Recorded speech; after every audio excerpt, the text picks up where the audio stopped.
everybody, and welcome to Screamers for Scripture. My name is Brandon. And my name is Michael, and And today we got on Screamers for Scripture, we get to talk with Trevor Tyson of Heal the Hurt. This was a really good episode. Honestly, for this one, last time we said get a notepad. This time, get a box of tissues. This is a little bit more emotional one. Trevor is famous for his advocacy for the improvement of people's mental health. It's extremely admirable to see, and it was really awesome to get to pick his brain about it a little bit and talk about going from having panic attacks on a regular basis all the way to, I mean, he said he still does, but now he's performing in front of hundreds of people, and I think that's really admirable. So, but yeah. very inspiring too. Like he was going through all that, but it didn't stop him. Didn't stop. Mm-hmm.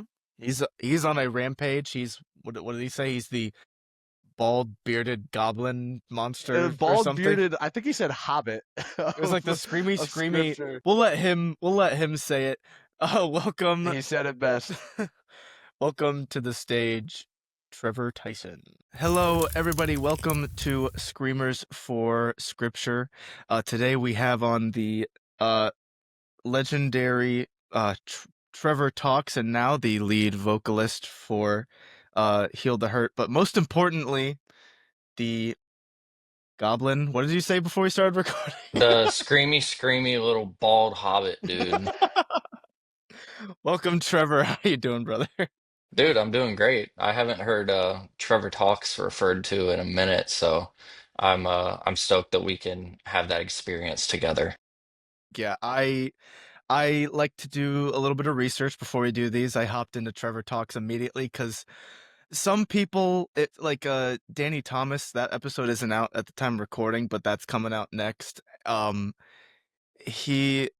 Treaty they released their EP last year, and then and they've blown up since then. It's awesome to see, but he does not have that much content where he's talking in it. You No. have hours. It was so easy to get to like do research for it, so I actually appreciate that. I'm glad I could help. It was all for this episode. Everything has been leading to this moment right now. I knew it was for a reason, and here we are. Yeah. No, that's not the case, sadly. But I actually I want to start off the podcast asking you something. This was like a month or two ago but I saw a video where you were on stage with Lacey and Brian Welch doing the mashup Corn Flyleaf, the absolutely legendary moment, and you got to do vocals on that. I was curious how that happened and how for listeners out there who are curious about that, because that's a legendary collaboration. Yeah, what I've been saying like in my personal life is like logistically and like analytically, there's really no reason I should have been on that stage at all. Um, Lacey and her husband Josh have been like family to me for about 8 years now. So like they've they're some of the closest people to me in my real life. And she just so happens to be in the OG vocalist of Flyleaf and the world changer she is. And through them, I got to know Brian from Korn, and he became a friend. And then he introduced me to this dude named Tommy Green, who sings in Holy Yeah, Name. that too. And we were asked to come do a benefit like show with Lacey for organization that she feels really strongly about. And I was going just to do the decree because her and I had done that, I think, 2 or 3 times prior. It's just like a fun thing that we get to do.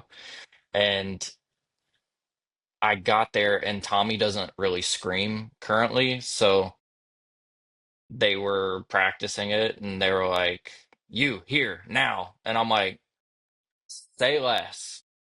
Like it was honestly one of those moments where I'm like a year to the date, like Withering wasn't out yet, so like nobody knew I was a vocalist. So like not even a year into being publicly a vocalist, being on stage with people like that, like it's not like a analytical thing like our band's blown up or anything. It was like this is like a group of friends that came together to support Lacey and what she felt really strongly about. And it just turned into like a moment that we weren't like, it wasn't planned to record it. It was like I had an idea the day of. I was like, and not in a selfish way, but like I was like, I want this on recording. So like Young Other had their cinematographer there, and I was like, hey dude, you should film from over here. And then a guy had hit Josh up on Instagram. I was like, hey man, can I come film some stuff? And yeah.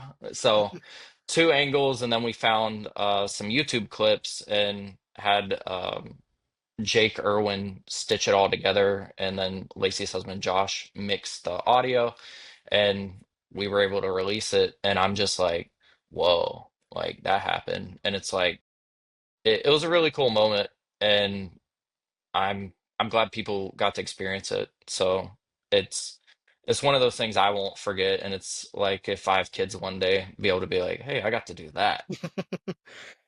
What? My dad, everybody at school, look at this. I Building I up the love dad that. lore. Dad lore, Exactly. dude, just planning it all out. The journey. I But no, love I that. could have never planned that. Yeah. That's Just for the awesome. record. No, no, I get it. Yeah. I love that because I'm So Sick is one of those songs where, there are some songs where in this community you go, "Oh, I love this song. I love Murder by Impending Doom. I'm just wearing the shirt. That's why I jumped to it." Where everyone's like, "Oh yeah, I love that song."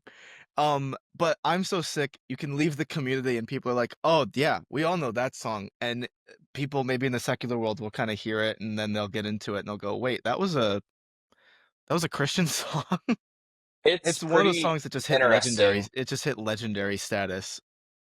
Yeah, Yeah. sorry, go ahead. It was in Die Hard, and like I've heard that there are videos of people like pole dancing to that song. So like it's used What?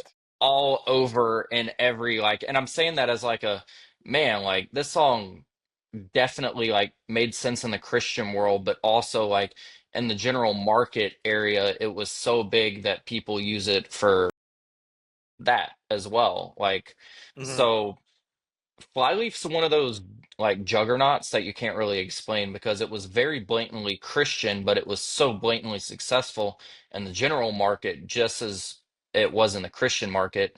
And I mean, you have bands like Flyleaf, Skillet, POD that did both very successfully and they never wavered from their faith. So it's Right. like when people are like, on the fence about things. It's like, you can do both. And when I like first started rolling Heal the Hurt stuff out, I was very careful to like, I don't want to market ourselves as a Christian metal band because I have seen people ride the Christian wave and then hop off. And I'm like, my faith is a part of my lyrical content. It's a part of the DNA of this band, and I will be talking about it a lot, but I'm not going to use Jesus as like a marketing tool for my music. Um, you can call us that, and we will definitely be playing like Christian festivals. Like we'll play, I'll play anywhere, really. Like I just want to provide something of what I hope is value to somebody to help them get out of a hard situation like metal was for me. Metalcore has always been an escape for me, like a peaceful thing. Um, I love it in my personal life, and it was there for me in some really hard times and still Yeah. continues to be. And creating it now is a whole other level of like therapy and essence. So yeah, that was completely off topic from that, but No, it's yeah. you're good. I didn't want to. I was curious about that, and I thought that was an awesome moment, but I didn't want to stick to other people's music the Nah, dude, entire time. Flyleaf I could talk about for hours. I'm like not I also work on all of like the Flyleaf and Lacey reunion like rollouts and socials, and I've been doing Lacey's socials and digital marketing strategy for about the full 8 years. So it's like No I'm kidding. an encyclopedia. No, yeah, that's awesome. I did want to talk about the uh journey with the metalcore music because we live in a world where people are like, oh, you're sad? Here's happy music. And I know you've talked about that before. There's a specific verse you brought up. I actually wrote it down because I thought it was extremely pertinent to what we like to talk about here. Proverbs 25:20. This is NIV. One who takes away a garment on a cold day or like vinegar poured on a wound is one who sings songs to a heavy heart.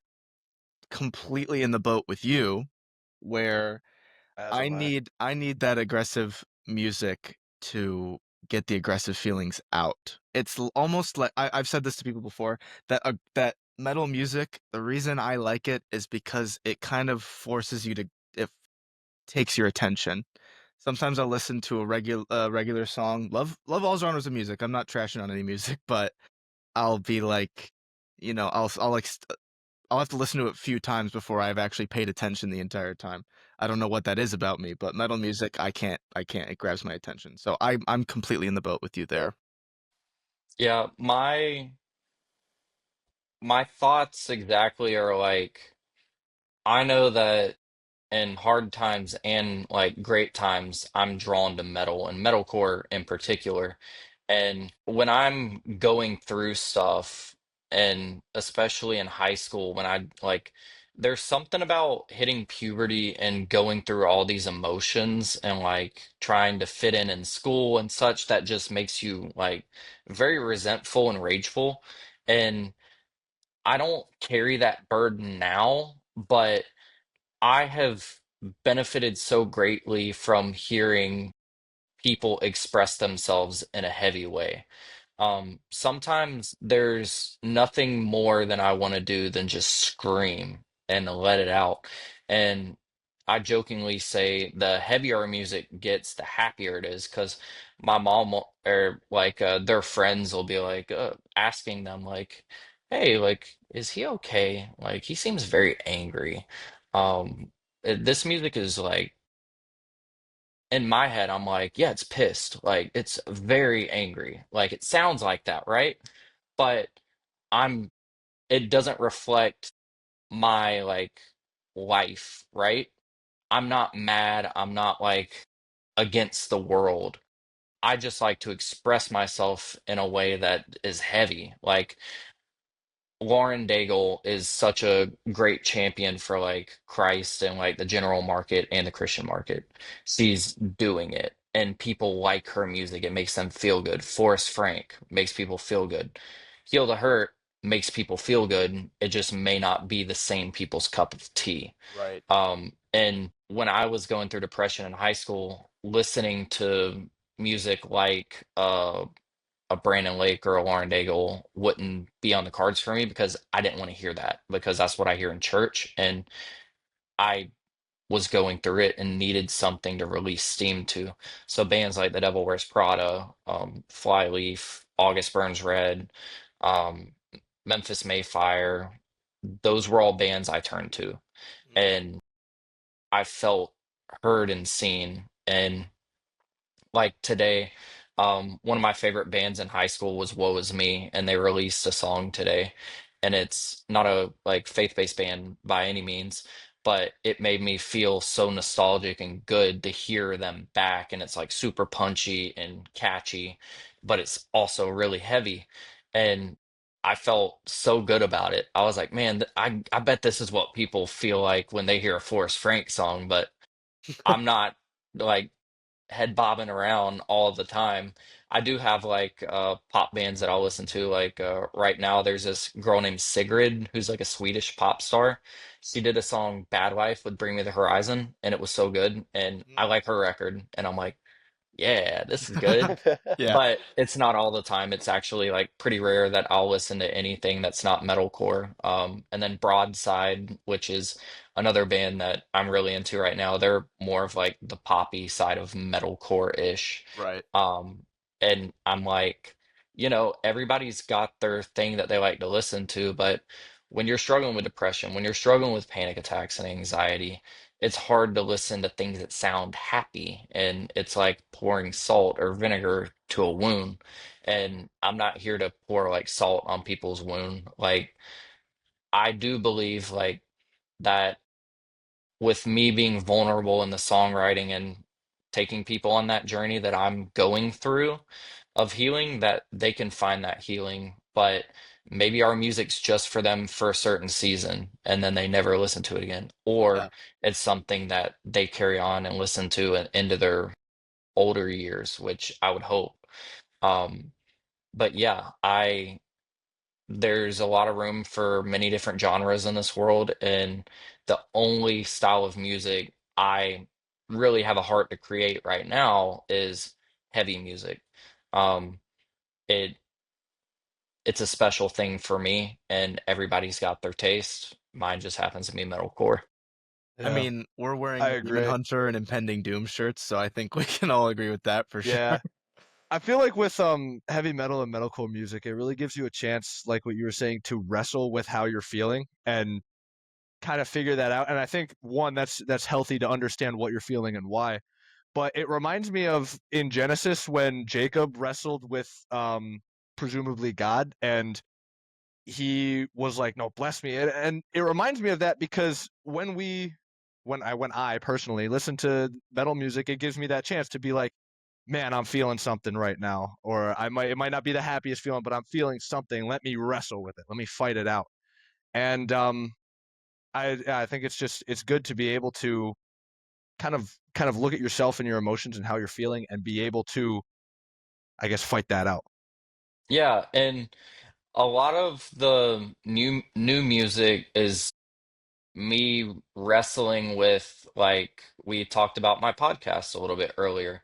That was my life, that was my brand, and like I was in my head, I was gonna die doing that thing. I was gonna Ryan Seacrest it up, like that was my plan, and I thought I would never let that go because it was like comfortable and I found a spot there. Um, I never felt completely accepted into that like podcasting space though. I was always the black sheep and I liked that, but it was like there was something missing, and somewhere along the way it became like I started getting bigger guests and I got lost in the analytics of it all and like completely spiraled and burnt out. And that's what like our songs SOS, Withering, and Alone are about, like the mental turmoil that I had to dig out of from that like place that I'd found myself in that I thought was like the pinnacle of my dream, and realizing that hey, like that could have like very much so been a dream, but it wasn't my end all be all. And it was something that now I can say like I'm proud of what it was. Um, and I think that God used it for sure, but I lost sight of what the actual goal of it was towards the end. And I never did like a farewell episode or anything. I just quit doing it. Like I felt very, very clear direction that I had nothing left in the tank and I didn't want to address it. I didn't want to talk about it. I just stopped. And I'm finally getting to a place where I can like talk about it and such, because it wasn't like traumatic or anything. It was just like, man, I don't care to talk about it. Like it became a workaholic like piece of my life, and it wasn't a negative thing in essence, but it became a negative thing for me. Something that made everybody else happy and was the smoke screen on like, oh, Trevor's got it all together. Look, he's smiling. Right. No, like you could put masks on and you can also take them off. And if I wouldn't have taken it off, I don't know if I'd be here right now. Wow.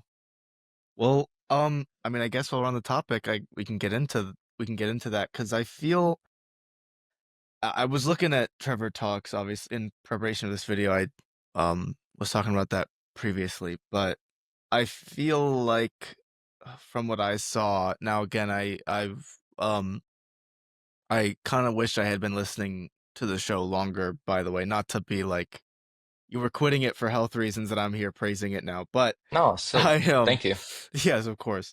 But I noticed I felt like I saw more and more vocalists show up at the end of its life. I don't know if okay, I'm in I'm glad I'm not crazy for saying that. Nah, you're tapping into Um, something. um, and I almost felt like he needed to meet these people at the end, and that's leading. So I do feel like you're on the right path, and I'm really glad that you knew what you had to do. It's pretty nuts looking back because it became, to me, as the person in it, it became very blatantly clear, like the opportunities that kept, and even still to this day, like I get emails to the podcast email, even as soon as like I think last Tuesday, like big vocalists, and I'm like, I was hearing about how they write songs and how they do everything, and prior it was like it's us and them. They make the music and we and like ingest the music. In reality, it's us, like all of us, everyone. Nobody's better than anyone else. Like Yeah. that was a strong realization for me, and like being able to interview people that are doing it was kind of a wake up call for me to like wake up because I didn't know that that was a piece of me, and like someone that has championed me, helped me write all of our songs, like helped to guide me through this whole process is Mike Felker from Convictions, who I met through the podcast. Yeah.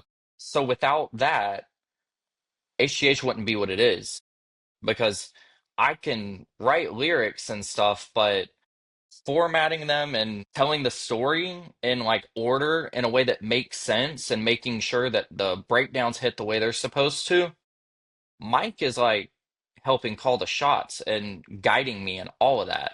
Like there are lines that I had completely worded differently. Like, um, the concept for withering was like not the word withering. I don't remember what it was. I think it might have been burnout or something. Oh. Mike had that thought. And it's like having someone to walk alongside you, like having a mentor, if you will. And he's like become one of my best friends. Um, him showing me like where I can improve and helping guide me along this whole journey from going from like screaming in studio and screaming live or very differently. I learned that from him. I've been able to help his band like behind the scenes build a team and like roll out their album and stuff. And it's like he showed me like a lot of what it is to be a front man, and like I was able to use my expertise behind the scenes to help his band, and it's like we all need people like that. Hmm. We all need Absolutely. like a friend to help guide you, and I needed that so bad because the first call that I made for Heal the Hurt was to Josh Sturm, who's Lacey's husband, and I was like, hey dude, I want to start a band, and never questioned it. He was like, yeah, like finally, because they knew I could scream. I just didn't believe it about myself. I had done sound check for Lacey at shows, like just screaming, and they're like, "You should like do that." And it was never in my brain that it was an option. Genuinely, why didn't you start a band sooner? I didn't know I could. I didn't know that was an option. I had no clue. It sounds like a delusional, like childish dream. To me, it did. To God, it didn't. Um, I called him and he's like, yeah, absolutely. And like the Flyleaf reunion started in their album cycle, and they have three beautiful kids, and we're like doing a ton of stuff. And it's like I needed his like approval, I guess. Like I needed somebody to say, like, yeah, you can do that. Right. Second call I made was to Mike Felker. We weren't friends at the time. Like we were acquainted like through the podcast, but we weren't friends. I was just like, man, who is like really I need advice. And so I hit him up, and the rest is like history. It's slow Yeah. rolled into like helping do the whole thing. Like while I might be gifted with like creative direction and branding and stuff, I didn't know what I was doing on the creative side, and I needed that help. Yeah, like the podcast, being able to interview the giants in metalcore and even like in CCM and country and such, it was a special place for me to learn a lot from like people that had been there and done that and made mistakes along the way. Like one thing that still is shocking to me is like Michael W. Smith opened up about like his like struggles with addiction and how that led into songwriting. And for like I grew up knowing his name, but like it was before my time. I was born in 97, right? Um Being able to hear what he had gone through and his journey was eye-opening.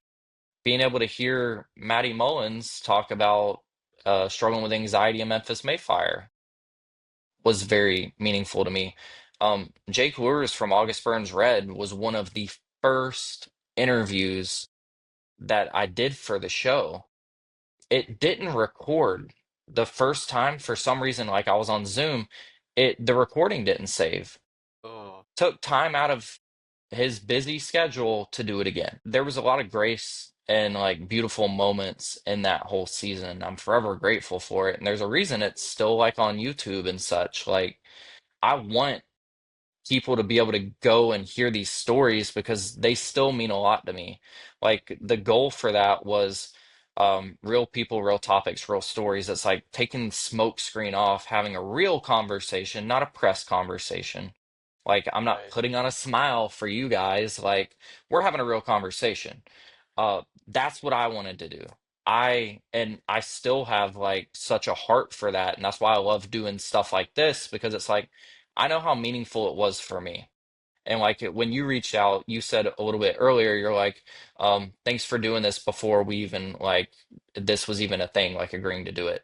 And it's like people did that for me, and I'm definitely going to do it for others. Um, I love seeing people start to use their voice in their own unique way. And I think there's room for everyone at the table. There's no us and them. It's all of us. We're all figuring it out. Um, there's no real like professionals. There are people that do it as a profession, but in essence, we're all just like figuring it out. Yeah. There's no right or wrong way. Like morally, there are right and wrong ways to do things, but when you're pursuing your calling, you're going to make mistakes and you're going to need grace, and people are going to make mistakes and you're going to need to show them the same grace. Um, the grace has been shown to me, like running from this calling for so long, being able to step into it. I don't perform. I genuinely have an encounter, like having, I feel as if it's like I'm having a holy moment with God, and the moving around and such, it doesn't feel like oh I'm calculating what I'm gonna do. It's like this feels very much so like uh where I'm supposed to be and what I'm supposed to be doing. And for that, like I'm just like really, really grateful for grace and for the opportunity to be humbled. Um, because the story that I'm able to share and being able to hear others talk about how much it means to them that somebody else is talking about it reminds me of when I was that kid at the same venue having the same conversations with the person that I went to see. Yeah. I That's so important, um, because for one, we live in a very new age with technology and the like. Podcasts have blown up for whatever reason over the past not pod I mean it can be a podcast, it can be music, it can be a movie, it can be a show, but when we're talking about podcasts, that um I mean people go to work every day, they might hear the same voice every day, and your opinion can become extremely important to somebody you don't even know. But uh, not to get too off topic, but I completely agree. Um, I do want to backtrack a tiny bit though, because I did have a question. Sure.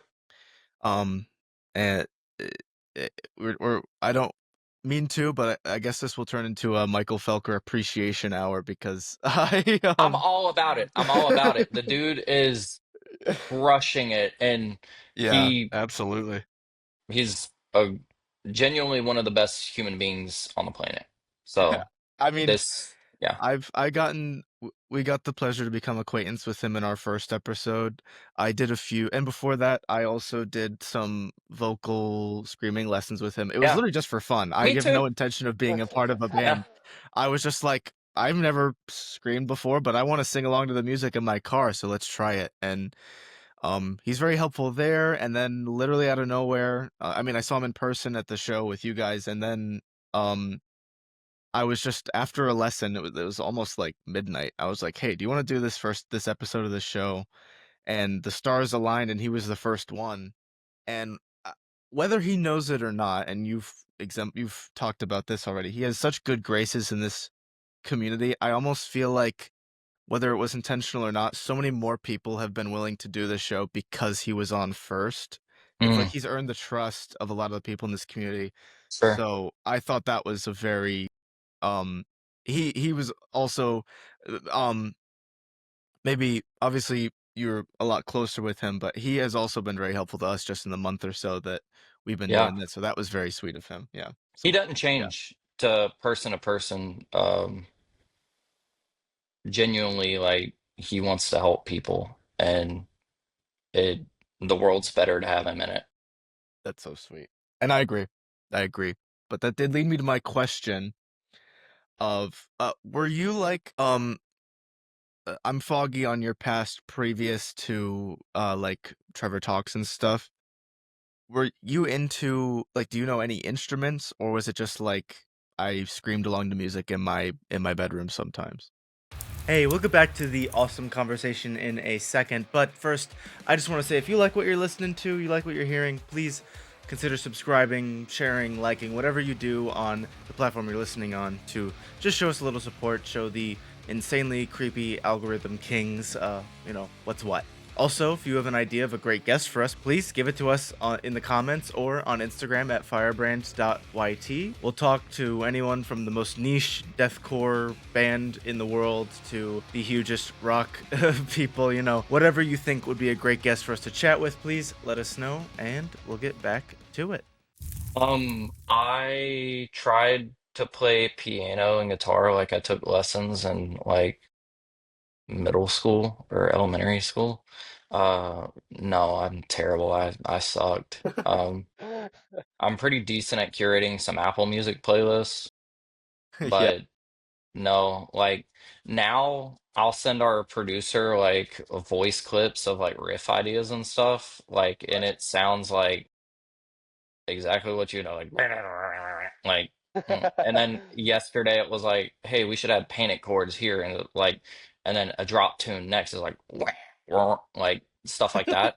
But yeah, if you ask me to play it, like, no, I have a guitar in my house. I don't know if it's tuned. It just sits there and it looks pretty. It was a yeah. gift, and I'm the I'm just same way. like, I'm not that guy, and like, I actually like to hear that though, yeah, no, because I'm not yeah, musically inclined when it comes to all that stuff. Brandon, who plays guitar with us, Cam, who plays guitar with us, um, Alec learned how to play bass for Heal the Hurt. Um, yeah, like it, he learned how to play bass for Heal the Hurt. He did yeah, not own a That's bass. pretty cool. Um, yeah. yeah, and then Kevin, our drummer, like I've got such mad respect for those guys. And then Patrick Sheckett, who's in Convictions with Mike, our producer, he those guys like know their instrument. Right. Like I watch them and I'm like, I don't like I'm pretty lame. Like I'm useless. Like I'll jokingly like pick up a guitar and just like act like I'm playing, and like I can't even keep my hand straight to strum all the strings. It's like it's like, and they're like, "Hey, you're holding it the wrong way," and I'm like, "Okay, cool." Like I guess I'll Yeah. just like scream at people, and make funny faces. Like I love messing with people, especially if they're like, Dude, "What's what?" at the show that I got to talk to you at, there was a moment, I don't know if you remember this at all, but I don't know what song it was, that there's one long scream, and I'm 110% sure that you were looking at me, and you had the most aggressive look on your face, and you were like, for like 30 it was probably more like 10 seconds, but in my head it was like 30 seconds, and It's I was like, 17. it's It's 17 seconds. 17 seconds. Okay. I was I was horrified. Look, I do things in the studio. I'm like, oh, this is gonna be a great idea, and then we do it live, and I'm just like, that takes a lot of practice. If I tried to do that without like practicing daily, I'd pass out. Oh my gosh. When I first started, like, rule of thumb for me now is like 2 weeks before, even if it's just a one-off date, every single day for 2 weeks, I practice our full set because I have to. Like, I have to get in that rhythm. I have to make sure my breath works on point. I care about what I'm doing. I know you could go to a show and tell when somebody didn't practice. And Yeah. I'm like, don't catch me slipping, dude. Like, I know what it's like to be not doing music, and I love it so much that I don't want to not put time and effort into it. So Right. it's like doing, I do remember like screaming. I find people that I'm like, in the moment, I'll just find somebody and I'll lock eyes, and then I'll just like stay looking at them the whole time. That That's that was hilarious. I'm pretty sure it was me that night, and that stuck I'm with me so It much. would make sense. I literally like, there was this horrified kid in New York, and she got it. You picked her. Okay. I ended up pulling her on stage for Where Our Hearts Divide, and right Okay. before the breakdown, when it's dar dar dar dar dar, I'm like, "What's your name?" And she said her name, and I was like, "You want to tell him to open the pit up?" And she goes, "What?" And it completely threw me off because I started laughing because she said what, and then she's just like looking out like, "I don't know what to do," and I'm like, "This is what I get." Like, she doesn't know the song. Right. How dare you not know the song? I'm just kidding, but it was fun. I enjoy finding people to like. It's a very aggressive set, but I have fun with it. That if you're not, Right. like, I think it's boring. Like, you're up there for what, 30 minutes, and it's like music's very serious. There are also some Yeah. fun parts in it, but I'll break it up with some weird eye contact. I I mean that stuck with me, so I would say keep doing it. Um maybe uh, maybe pick your audience. I don't know if you should do it to small children, but I'm gonna be honest, that I'm maybe that's going to better. continue to do it to small children I'm and not gonna stop you. older people. If I see, how would you, somebody that doesn't fit the mold, like if they're wearing a Gotcha. cowboy hat, they're getting it. If you're like super dorky, like, you're getting it. Like, Was that why I I will, got it? Yeah, that's why dude, you're singled out. absolutely. No, I saw your luscious hair. I saw your luscious hair, and I was like, Oh. man, I need that. What? Hey, I'm trying to get the beard, so that's why I looked Uh, back. you could be Yeah, bald, lucky. Dude, my hairline looks like the McDonald's logo, I swear, and I'm too blonde to grow a Mm, beard. Yeah, that's why I'm bald. Michael's up here with Yeah, nothing. yeah, I'm Yeah, gonna be dude. there. I'm gonna be there soon. That's why I'm wearing a hat. It's like, Yeah. it's so much cheaper to like shave your own head too. So like, you always have a fresh cut, dog. You know? Yeah. Then you also got people slapping the back of your head. It's just, Not me. Not me. I'm the turn wrong around and one. I hate having hair. Says the one person on this with call that has hair. hair. I hate having hair. Like, It's get so out of here. tedious.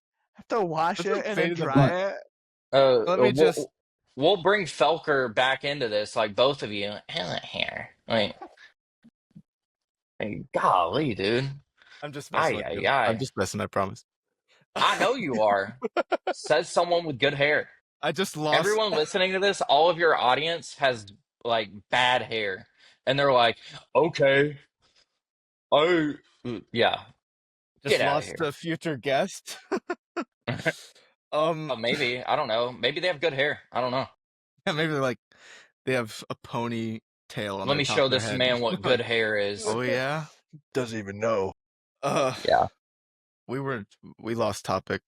Yeah, we're a little bit off track. Where were we again? Um, at all at the I was on show. a show called Where Were We Again one time, and I Mhm. asked that question a lot. I'm very ADHD, like rabbit trails, like squirrel. Right. Yep. And we just found a squirrel. We finally caught it though. Yeah. Yeah. Okay. Good. Trying to regain my composure after that one. I had a specific question, but I just completely lost it. But 3 deep breaths. Oh, we um, were talking yeah. about Prolonged funny eye faces. contact during Yes, the show. Make the eye contact with small children and old people, and keep doing your thing, brother. all of the above. Dude, I hit the bartender with it at our last show in Ohio, and poor guy was just there doing his job. Yeah, I imagine every bartender in the world is always washing a glass because I He wasn't saw impressed, this in by the the way. He movie. wasn't. He was He didn't mad. flinch. He wasn't impressed. No, he just. Oh, Nothing behind those eyes. And then I got some chicken tenders from him after, and he didn't bring it up. So I was just like, got it. he's got like shades. He's got he takes out his blind He got cane. He's hater like, yeah, blockers here's on. He chicken didn't even tenders. see it. Okay, that does lead me to an actual question I did have, and I'm was excited to ask you. You for one, your screaming is your instrument, so I'm really glad that you took the time to practice because the live version actually gives you a taste of the, studio recorded mixed version a lot more. Sometimes, usually it's recordings. I don't think I've had this at a live show that I've seen, but usually in recordings of some bands, I'll hear the recording live, and the vocalist might sound. I'm not saying any names. These are bands that I'm not super familiar with, but the vocalist does not sound like they've rehearsed, and I've heard the difference, and it is night and day. So I'm glad Yeah. that you did that. But you, I saw your third show ever. I think it was. It was the you guys Yeah, had not. Jacksonville. Yeah. Yeah. Greensboro, Columbia, Jacksonville. Yeah. So I gotta ask you, I mean, you've talked about your journey with anxiety. You started being so anxious you would have panic attacks in Mhm. public and stuff like that. And now you're staring at children in public. You're staring at anyone in public You got to be while careful with that screaming. statement. Yeah, Yeah, I I was gotta. about to say, I'm choose your gonna. words carefully. You're screaming Staring at at people in odd public. individuals. Exactly. No, you're doing what a lot of people would consider one of the most anxiety inducing things, which is being on a stage. And I got to ask how that journey was for you because it's awesome to see, but I want to hear how it was from your perspective. In Greensboro, so let's backtrack. The first time I performed was I did the song Creed with Holy Name at Furnace Fest, Mm. and I was like sick all day because of it. Oh. Like panic attacks, like puking, whole 9 yards. And then I got to do the decree with Lacey, and I wasn't as sick. Um, Felt very peaceful. First show in Greensboro, I was sick all day. Didn't like I had to like get ponied up for the show and then go to merch to where I don't seem like a complete like out of touch with reality person that just doesn't care for like meeting people. Columbia, I was a little bit better. It's been a journey and it still is. Like I still have the same issues with it, but you kind of have to make a decision of do I want to be anxious at home or do I want to be anxious living my calling? Mm. And the anxiousness, like mainly like the first day of like a run is when it's the worst, and then like every day after it gets better. I hope it continues to do that, but even if it doesn't, like I'll continue to show up and do it. Like the big thing for me was we played our first show this year and now we've done 12. Um, I flew into Pomona to do the Rock Against Traffic event with Holy Name last year, and that told me that hey, like I can fly and do stuff and be okay. Like I didn't die, I did it. Then I got to fly to Germany with them and do some songs. And I was like, okay, so I can go out of the country and do it. Um, but I had to accept all of that before I'd ever performed. So I just had to figure it out, right? Um, Everybody sees the Rock Against Traffic video of stained glass, and I'm like, man, you killed it. And I was like, literally 2 minutes before that, I was on the like in backstage in the like bathroom floor puking. So Wow. like I still struggle, and I open up about this stuff because somebody needs to hear it, and I'm Yeah, not of course. embarrassed by it. Like Tony from Reformed, I was having a conversation with him that night, and I'm like, hey man, give me a second. I'm gonna go puke. Like straight up. Like Oh he'll my say the gosh. exact same thing. He's like, yep, that happened. And then I came back and Wow. I was like, all better. And he's like, all right. Like Wow. it it's reality and is what it is. If that's my sacrifice, I'm happy to figure it out as I go. Like I said, I could be anxious at home doing nothing, or I could be anxious out pursuing my dream. Yeah. And that's the decision I have to make daily. So like booking festivals and stuff and even tours, like your name's on the ad mat and people are traveling. Like the most extreme thing I heard is somebody drove 6 hours from like we were right next to Canada in New York, and somebody drove 6 hours north in Canada to come to the show. And it's like Wow. they bought tickets to come see us. And it's like you can't just back out. You got to show up. And as we progress, like even if it doesn't get better, like I'm there, dude. Like we will show up, and unless I'm deathly ill, like rest assured we'll be there and give it everything we got. So, I mean, not that you still have the anxiety. I mean, I'm glad that you have come to sort of expect it or prepare for it, but I is cool to see. I feel like Heal the Hurt. I'm gonna toot your horn. I feel like Heal the Hurt scratches a certain itch that a lot of bands might not. Not to like, not that it's a problem when people don't, but people make songs after they've overcome something or prior to it, and that's how that affects how they write their music.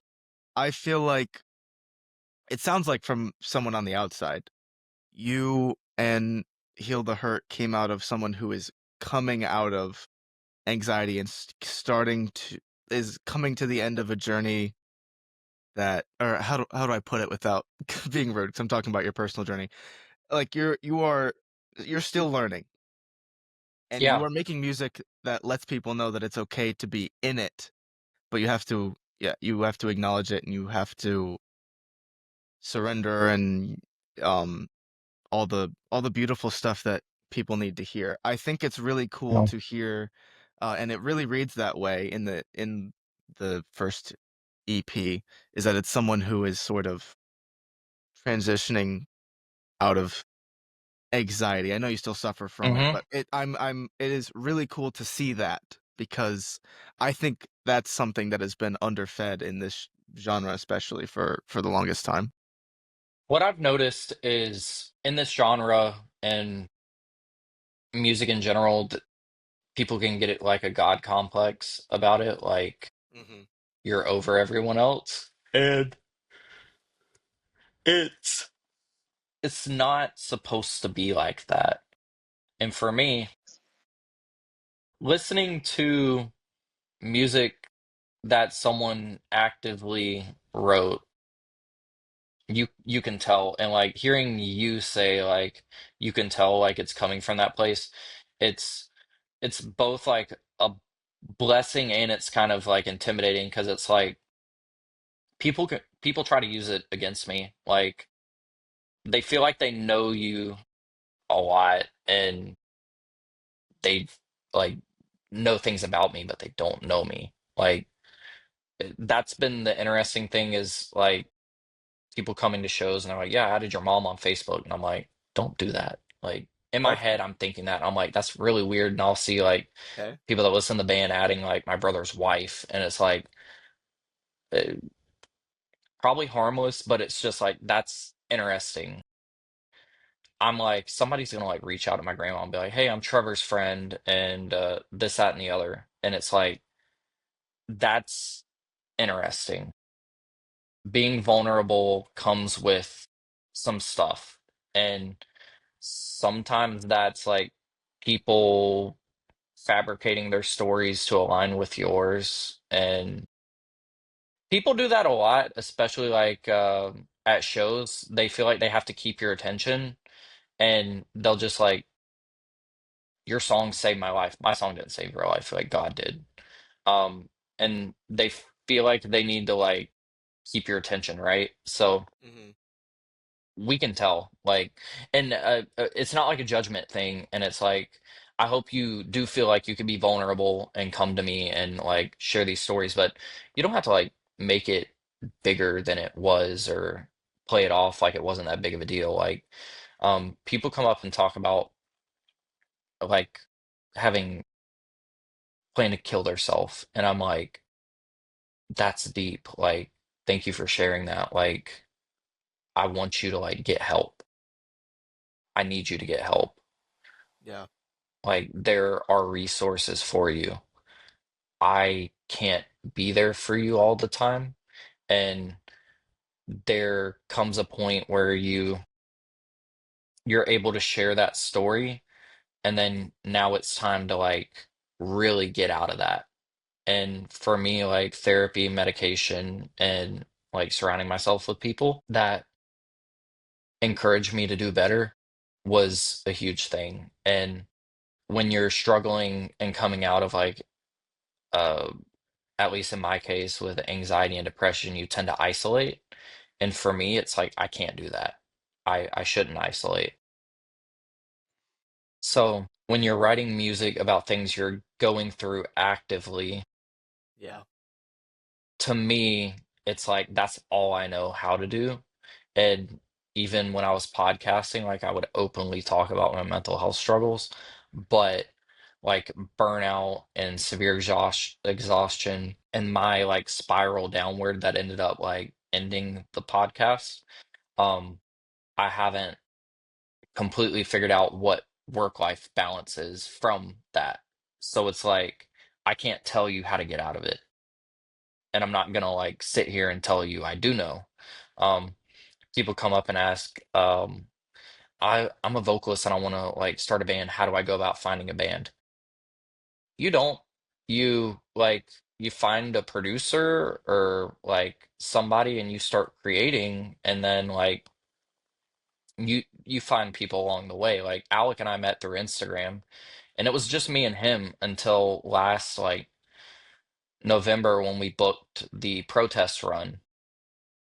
And then I was like, okay, like I'm gonna need people. Kevin, our drummer, was in or is in a project with Alec called Fighting Regress.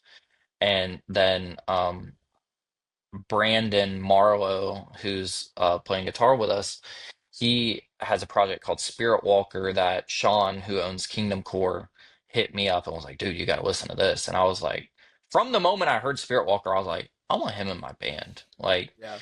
it he's got something over there, and I just felt drawn to it. And now Cameron, who's also in Fighting Regress with Alec, it's like Brandon can't do all the shows, Cameron can't do all the shows, but they can like trade off. And I'm like, we can have two, but like live there's only one. Like, Yeah. and I don't want just a reoccurring cycle of new members and stuff. So I'm like very slow to officially like add to the mix. And it's like when we do that, you'll know that not only are they amazing musician, but off stage they're like graceful and have humility. They treat the venue people nice. They're a good hang for the band. They're very helpful, and they want to be there. Because I will not, I will not be around negative people or toxicity. Like, I don't like it because I've been that person that people had to Mm-hmm. cut off in my life. and I know what it's like to like have to forgive the sickness that people are struggling with, greed, selfishness, um, toxicity, being negative all the time. You're not gonna like derail the other guys that want to be here. And people can tell when there's a genuine love for what you're doing. And I hope and pray that like when people meet, and not only me, but the guys involved with the project, that they're like, man, like this is those are really good guys. And the music's great too. But most of all, I would rather people say they suck at music, but they're the best. Like they're great hangs. I bought a shirt because I felt bad. I would rather Wow. and rather than be like, man, they're so mean. And I've heard this about bands like, dude, they're so rude, but their music's so good. And it's like, you can do both, hopefully. I hope we can. You have. I You can you say with every degree gotta, of certainty after meeting you guys. yeah, you gotta like, I've seen what toxic members can do to bands, brands, nonprofits, and companies, dude. Like, cut the loss. And the sometimes the most loving thing you could do for somebody is let them go. That's gonna hurt for a little bit, but cut it off. Like, swear your heart divided, dude. Like, move on.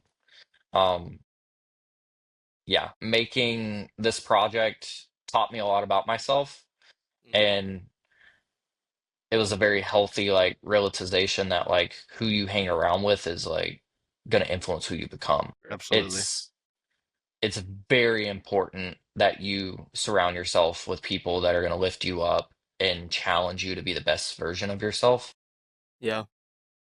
and that align with you, and that like you can be a good influence on people, but if they're a bad influence on you, like if they're going to cause you to stumble, dude, like no, get out, like red flag. I don't care how Mhm. good of a player you are. I'd rather have a mediocre like player that can play the notes but can't write.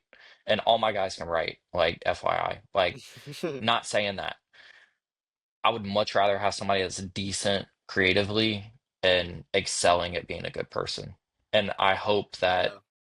I can do the same. Well, I got to meet everybody after the show. Um Everyone at your merch table was a complete sweetheart, in not in like the goody two shoes way, but they were all like extremely good at, they had, I can tell all of you guys have very good intentions and are very kind-hearted, and it's really nice to see that, not only because it's just better to talk to nice people than it is to talk to mean people, but also because I feel like, I wouldn't say entirely, but I think there is an argument to be made that in this space, specifically the faith-based space, some people might ignore their mental health. Hmm. Um, and I really don't think that's what God wants for people. So, No, and yeah, you're a beacon of that. people struggle. Everybody struggles. Once you realize that, you can't stay there. Like, get out before you get got. Yeah, I It mean, will consume yeah, you it, if you let it. absolutely. And I mean, if you listen to any song in this genre, especially deathcore, a big a big lyrical consistency is that this life sucks and the next one's gonna be great. Um, but I do think we need to recognize also, I love that, but I also think we need to recognize that we need to take care of ourselves in this life as well. And art is always exaggerated. Yeah, So this life sucks, the next one's gonna be great. There's truth, a lot of truth. Make this one as good as you can while you're here. yeah, Yeah. Like, and make it better for the ones around you. Sorry, go Yep. ahead, Mike. mhm. No, I was just gonna say our bodies are temples of the Holy Spirit, so make sure you maintain that temple. Yeah, Yeah. head tats, eyelid tats. I mean, Piercings I've everywhere. seen, I'm I've down. seen, I'm down. I want to I've walk seen a by the lot of. magnet aisle and just have them attract to my face. Did you say the MAGA aisle or the magnet Magnet, aisle? magnet. Okay. Two things that don't exist. Yeah, I was about to say, like, this episode is brought to you in part by MAGA. Put on a MAGA hat. And just we've Right. been cornered into This, talking about this politics. episode's No, brought we to you don't. by Ron DeSantis. This is actually all a psyop, guys. Yes. Yeah, That TV behind me is actually playing hypnosis videos. people, you gotta be. This is a side note. You gotta be so careful about how you word things on stage. The night before Jacksonville, I said like a lot of people are scared right now, and it was like when all of the like deportation stuff was happening, but I was referring to just like it was right after the like inauguration, so like people thought could have thought I was referring to like a negative term in one way or another, but I was literally talking about like we're in a recession, like people don't know where their next meal is going to come from. They're missing their mortgage payments, but the way I said it, Alec was like, "Hey man, you might want to be careful," because it kind of sounded like you were saying like people are scared of like the new president or something, and I'm like, I wasn't even referring. Like, I'm not a political Yeah. person. Like, if anything, I will make political jokes all over the place. Um. Yeah. Just a side note, it's like, man, like, yeah, you gotta kind of be careful on how you word things, but That's totally fair. I so, mean, I try to keep this as apolitical. I mean, it's not hard or anything, but I like to keep this show. At least we've been successful so far keeping this hmm like apolitical. hmm But I do, especially in the Christian space, because it's like a lot of what people get from the Bible is just, how you're supposed to live your life, and that's immediate what they jump to, and that meshes with politics a bit too much, in my opinion, for some hmm people. Um, Nothing I don't wrong with like when staying informed, politics and but music yeah, mix, like, uh, yeah, I yeah, agree. both ways. Like, no, I agree. you've got Paramore and you got like Kid Rock. Like, everybody can agree both have bangers. Once you start mixing like and I say both of those names like no digs at any of them. I love Paramore, like huge mega fan, like love their stuff. Yeah, Um, I respect Kid Rock's craft, and a lot of people like really like his music. Both have very different and like personalities when it comes to politics, and they're both very militant with their what they believe in. Um, it's like dog, I just like music, like, and yeah. I I there's just been very big statements and like uh, do your thing, I guess, but I think little bit of everybody can agree like "Nah, we didn't come to hear that." Like, and This just I reminds guess us about the now you stressful know what you're reality. going to expect. Um, but it's like everybody's got the right to free speech. Yeah, You can divide your fan base, whatever. Like, cool. Um, yeah. I do ask where you stand on that. Not politics, not politics. I'm on a different topic now. Talking about, I was gonna ask about lyrics. Where you stand on. I feel like some people are like, I don't care what the person is saying. If it goes hard or if it sounds good, I will listen to it. And some people are like, I only can if you are listening to music that does not align with you, then you're a bad person or whatever. I'm not saying that there are a lot of people actually like that, but mhm. I've heard stuff like that. Do you care personally with the music you listen to, not like in your writing, but in music that you listen to, do you care about what they're saying, or is it like it goes hard, I'll listen to it? I care about what they're saying. I can disagree and still agree that something's a banger. Like Yeah. listening to bands like Fit for an Autopsy, like their new record slaps, Knocked Loose slaps. I'm Yeah. like, in my opinion, you can listen to things that you may not align with 100%. And I think it's all about your conviction about it. I like to pull inspiration from different artists like the second like breakdown in Thieves in the Night was inspired by Knocked Loose's Deep in the Willow. I just thought Mm. the ending breakdown was really sweet and I was like, I want to do something similar, but in our own way. So it came Right. from that. And then I like really dark and heavy, cinematic, eerie, kind of chilling, haunting type sounds.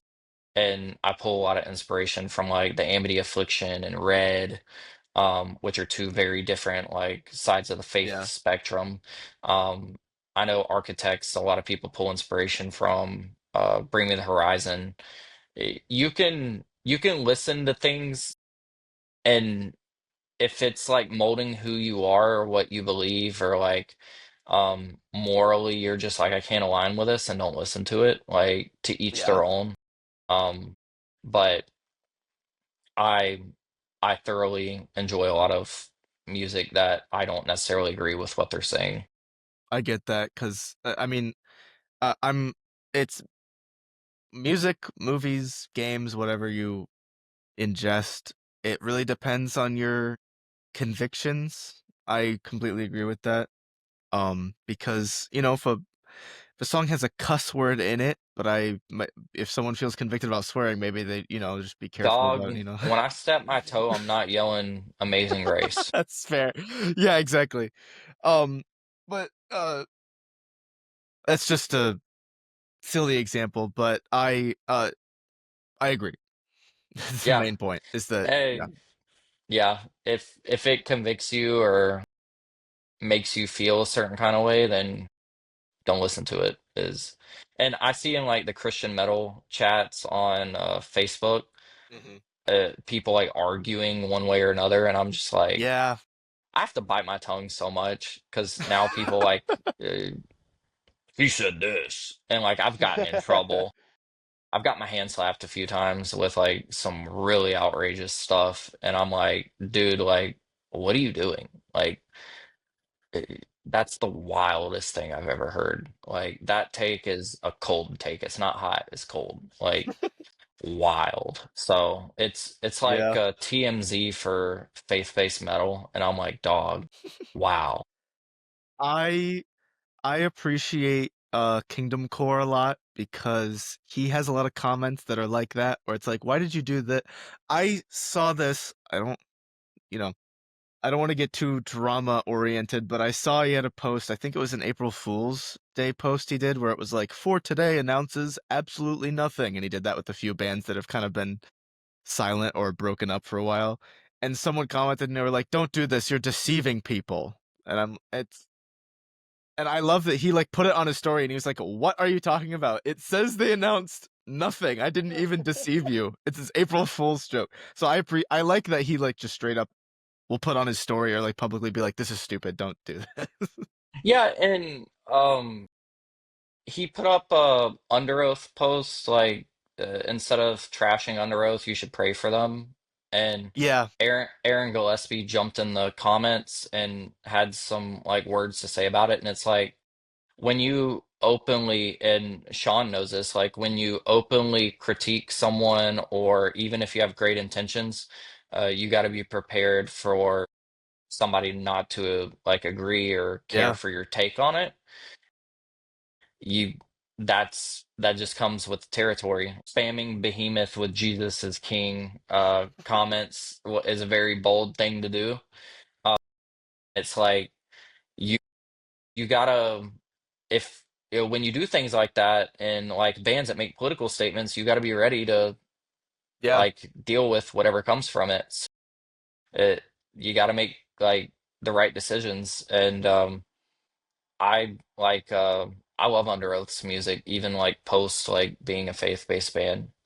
People grow and decide that they don't believe the same way, and Mhm. who's to say that that's not part of their journey? Like, I'm not going to speak for them or say like, oh, I pray they like come to their senses or anything like that. Like, they're living life, and everybody's just trying to figure it out. And when you become like, when you get treated like the king of Christianity, like the church did with that band, um, they made them like, they kind of treated them like pastors. Like, they were number one on Billboard, or like in top five, whatever, on the top 200. And headlining all these festivals and all this church stuff, and it's like y they're kids. Like a lot comes with that, and then um Spencer started struggling with drugs, and then they shunned him, and it's like that wasn't fair.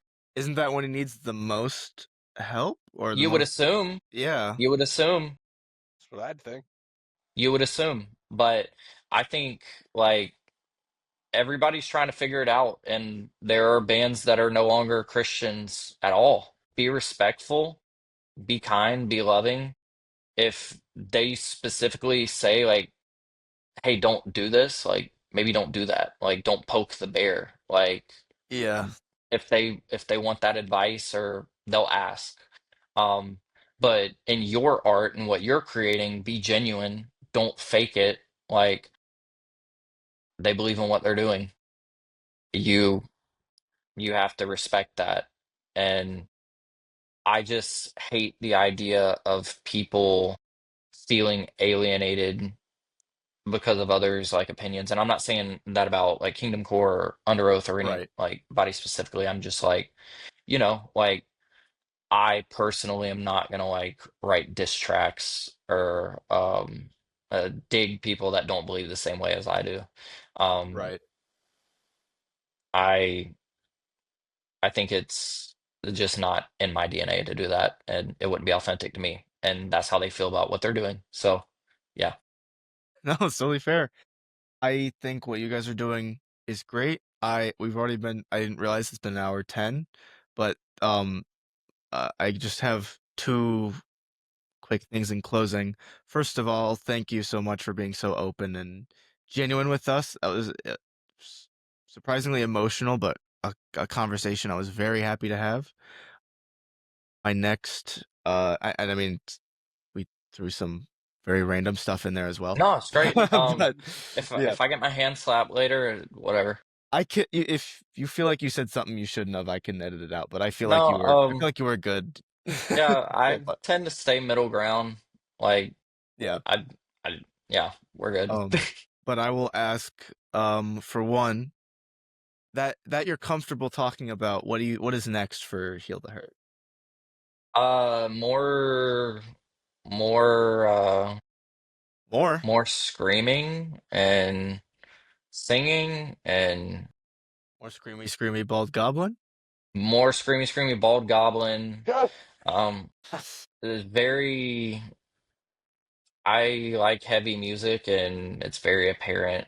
Um, Really? we've No, I'm kidding. been, uh, we've been like, we never stop writing really. So it's getting to where it's about that time to start um, tying up some loose ends, and I'm really stoked to be able to show everybody what we've been working on.